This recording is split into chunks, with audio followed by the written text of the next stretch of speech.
Hello बच्चों, बेटा कक्षा 4 में गणित में आज हम सीखेंगे कबाड़ी वाला।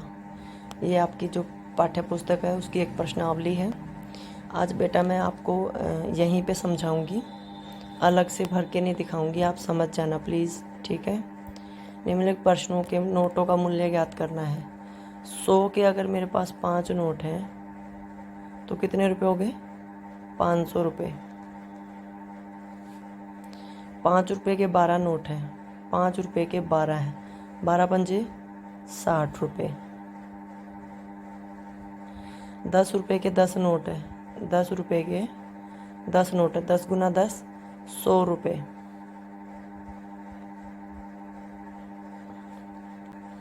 50 रुपये के 15 नोट है, 50 गुना 15 450 हो जाएगा, 450 रुपये। गुना करना है, सीधा समझ लीजिए। 2000 रुपये के 6 नोट हैं, 2 छीक 12,000 रुपये। समझ में आ गई बात? अगला आपका 550 रुपये बनाने के लिए 50 के कितने नोटों की आवश्यकता होगी? भाग करना है इसमें, सीधे पहले वहाँ गुना किया था ना, यहाँ पे भाग कर लो। 550 को 50 से भाग करो, 50 से कम 50, 50 ही बच गया, 50 से कम 50, तो 11 नोटों की आवश्यकता है। दूसरा है 100 रुपये बनाने के लिए 100 को 20 से भाग करो, 20 पंजे सीधा 100 पे चला जाएगा, ठीक है। तो 5 नोट, ठीक है बेटा। अगला है 5000 रुपये बनाने के लिए 500 के कितने नोट होंगे? भाग कर लो।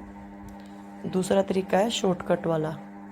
5000 को 500 से भाग करोगे, भाग कर दो, 2 जीरो से 2 जीरो कट गया, 50 और 5 बच गए, तो 10 नोट आ जाएंगे बेटा। काट देंगे, 5 एकम 5 और 0, 10 नोट, ठीक है। पहले क्वेश्चन में हमने गुना किया था, दूसरे में भाग करके नोटों की संख्या निकालनी। अगला है यदि कोई व्यक्ति प्रतिदिन 75 रुपये कमाता है तो ज्ञात करो कितने रुपए कमाएगा। 1 दिन के 75 हैं, 2 दिन के 75 गुना 2 150 रुपये, 1 सप्ताह के 75 गुना 7, क्योंकि सप्ताह में 7 दिन होते ना, ठीक है। तो कितना आ जाएगा? 525 रुपये। 10 दिनों में कितना कमाएगा? 75 गुना 10 सीधा 750 रुपये।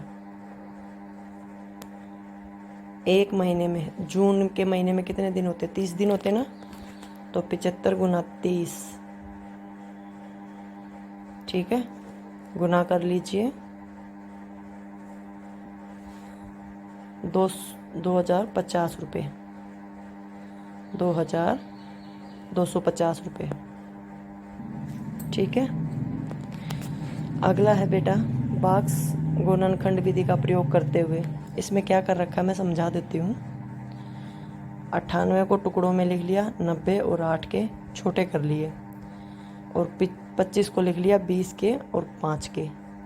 पहले इसकी इसके साथ गुना, इसकी इसके साथ गुना, ठीक है।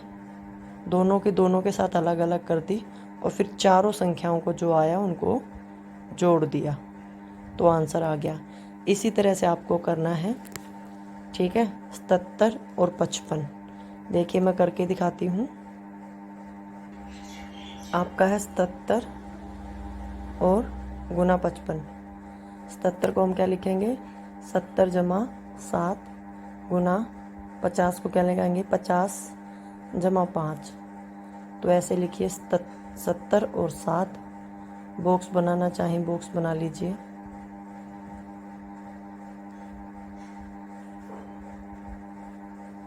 यहाँ पे लिखेंगे 50 और 5।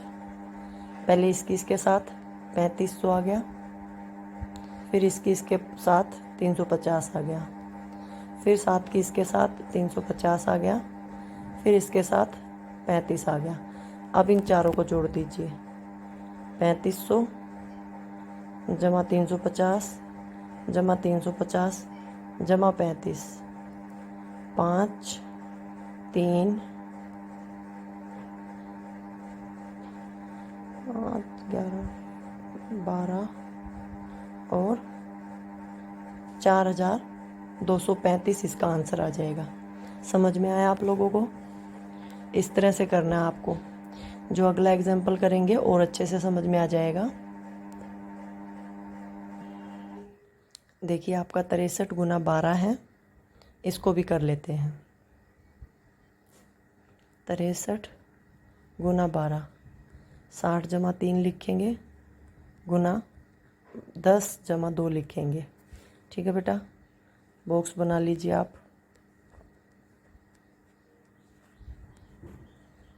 यहाँ पे आपने लिखा 60 और 3, यहाँ लिखा 10 और 2, इसके साथ गुना करी 600 आ गया, 60 की 2 से करी 120 आ गया, 3 की 10 से की 30 आ गया, 3 की 2 से की 6 आ गया। सबको जोड़ दीजिए, 600 120 30 और 6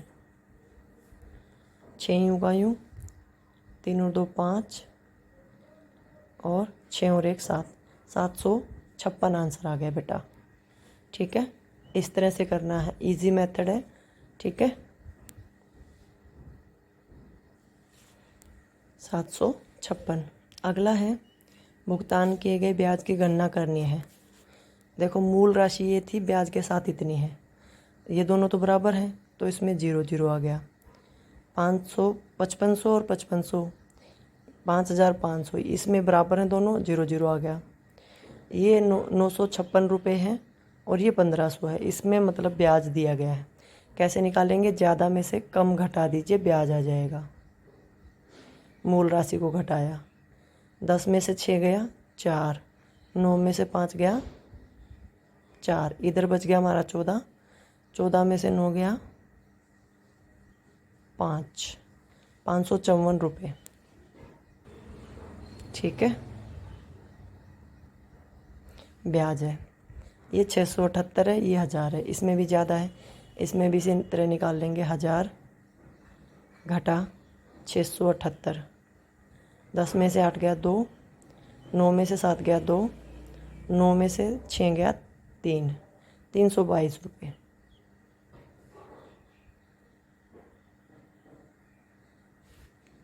अगला है 723 850, इसमें भी ब्याज मिला है। 850 में से 723 घटा लीजिए। ठीक है, 10 में से 3 गया 7, इधर बच गया 4, 4 में से 2 गया 2 और 8 में से 7 गया 1, 127 रुपये। ठीक है, इस तरह से हमने ब्याज की राशि निकाल ली बेटा। अगला है नीचे दी गई गुणनखंड तालिका को पूरा करना। आपको गुना करना है, जैसे अभी हमने बॉक्स गुणनखंड किया था ना, वैसे ही। मैं समझा देती हूँ, आप पूरा कर लीजिएगा। 10, पहली लाइन में यूँ का यूँ लिखना है, 1 से गुना करना है, 12 13 14 15। ठीक है, पहली लाइन ऐसे पूरी हो जाएगी। दूसरी में 2 से गुना करना है, 10 दूनी 20, 11 दूनी 22, फिर ऐसे सबका 2 2 पे करना है। पहली लाइन में 2 से गुना करना है, तीसरी में इससे 3 से करना है, फिर 4 से करना है। ठीक है, चलिए मैं आपके लिए इसको कर देती हूँ। ठीक है बेटा, इस तरह से आपको ये पूरा करना है। और एक तरह से आप समझ लीजिए, आपको पहाड़े लिखने हैं। 10 11 12 13 का मैंने लिख दिया है, 14 15 16 17 18 19 20 इसको आप खुद कर लेना। ठीक है, फिर भी कन्फ्यूज़न रह जाए तो मुझे बता देना, मैं इसको फिर से करवा दूँगी। ठीक है, आपको सिर्फ यहाँ पर पहाड़े लिखने हैं और आप लोगों को पहाड़े आने चाहिए, तो इसमें पहाड़े लिखते हुए आप इस टेबल को पूरा कर लीजिएगा। ठीक है, बात करते हैं जीवन कौशल की। 10 100 व 500 का एक एक नोट लें, उन्हें देखकर बताएं संख्या व चित्रों के रूप में नोट पर आप क्या क्या देख पाएंगे, उन्हें लिखें। हेलो बच्चों, जीवन कौशल में बेटा आज हम जानेंगे नकली मुद्रा यानी नकली नोट की आप लोग पहचान कैसे करोगे। ठीक है। सबसे पहले हमारा प्रश्न है 100, 10 में 500 का एक एक नोट लीजिए। देखिए ये 10 का नोट है, ये 100 का है और ये 500 का है। अब उन्हें देखकर बताएं संख्या व चित्रों के रुपए के नोट पर क्या क्या देख पा रहे। एक तो बेटे देखिए 10, इस पे गांधी जी का फ़ोटो है सभी नोटों पे, है ना। दूसरा देखिए बेटा, इसमें जो ये चक्र है, चक्र दिखाई दे रहा है आप लोगों को। इसमें क्या है आप लोगों को पता नहीं होगा, लेकिन मैं बता देती हूँ। ये गुजरात के पाटन ज़िले की रानी की बाव है बेटा, बाव। ठीक है, गुजरात में एक ज़िला है पाटन, वहाँ पे जो रानी की बाव, रानी की बाव वो है बेटा ये। ठीक है, और ये जो है ये आपका लाल किला, जहाँ पर अभी 15 अगस्त मनाया गया था ना, ये वो है। ठीक है, तो आपको यही बताना है कि इन चित्रों में क्या है। ठीक है, और ये बेटा जो 10 रुपये के नोट में है, ये कोणार्क का सूर्य जो मंदिर है, कोणार्क एक जगह है, वहाँ पे जो सूर्य मंदिर है वहाँ से लिया गया है।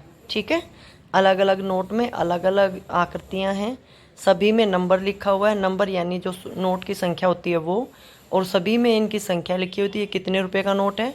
ठीक है बेटा, और फ्रंट साइड में मतलब सामने की साइड में सभी में महात्मा गांधी की फ़ोटो है, पीछे की साइड में अलग अलग है।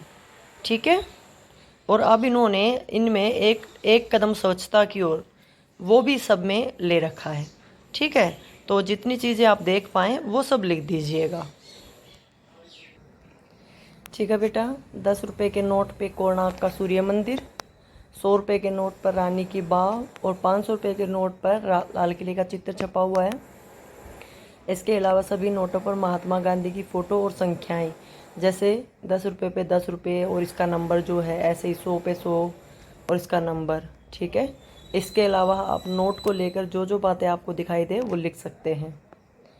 अगला है निम्नलिखित कथन पढ़ें व बताएं कथन के अनुसार कौन सा नोट असली होगा या नकली। यदि भारत पर नोट पर भारतीय रिजर्व बैंक नहीं लिखा हो तो बेटा वो नकली होगा। ठीक है, क्योंकि सभी नोटों पर भारतीय रिजर्व बैंक सामने की तरफ लिखा होता है। देखिए यहाँ पे लिखा हुआ है, मैं धारक को इतने रुपए अदा करने का वचन देता हूँ। यदि नोट में सुरक्षा धागा, देखिए जो ये वाली लाइन से होती है ना, ये होता है सुरक्षा धागा। ठीक है, अगर ये नहीं है तो भी नोट नकली है। यदि नोट के मूल्य के साथ रुपीज़ ना लिखा हो, जैसे देखिए सब में रुपीज़ लिखा है ना। ठीक है बेटा, अगर उसके साथ मूल्य ना लिखा हो, रुपीज़ ना लिखा हो, देखिए कि सभी नोटों में रुपीज़ लिखा हुआ है ना, आर का जो निशान है। ठीक है, यदि नोट पर कोई नंबर नहीं छपा हो तो भी वो नोट नकली होगा, क्योंकि सभी नोटों पर देखिए यहाँ इस तरह से नंबर लिखा हुआ ना, तो वो नकली होगा अगर नंबर नहीं होगा तो। ठीक है, इस तरह से आप नोट की असली नकली की पहचान कर सकते हैं। बात करते हैं संस्कारशाला की। अच्छा काम करते रहो, कोई सम्मान करे न करे, सूर्योदय तब भी होता है जब करोड़ों लोग सोए होते हैं। ये एक बार पहले भी आ चुका है और मैंने आपको बताया था। आप मेहनत करने से कभी भी पीछे मत हटो। कोई आपके काम को देखो ना देखो, परमात्मा देख रहा है और आपकी मेहनत आपके काम आएगी। क्या खाना है? हरे रंग की चीज़ें खानी है, अमरूद, ककड़ी, पालक, बीन्स, भिंडी आदि। ठीक है, क्या खेलना है? सांप सीढ़ी खेलना है परिवार के साथ, या फिर अंताक्षरी खेल सकते हैं। रस्सी कूदने की गतिविधि करनी है, दैनिक दिनचर्या वही है, कोई चर्चा नहीं करूँगी इस पर। लास्ट पॉइंट, अपना गृह कार्य पूरा करो। ठीक है, फटाफट से अपना स्कूल का काम कंप्लीट करो और अपनी टीचर को भेजो। ठीक है बेटा, वीडियो अच्छी लगे तो लाइक करना बिल्कुल भी ना भूलें, चैनल को सब्सक्राइब करना भी बिल्कुल ना भूलें। ठीक है बेटा, थैंक यू।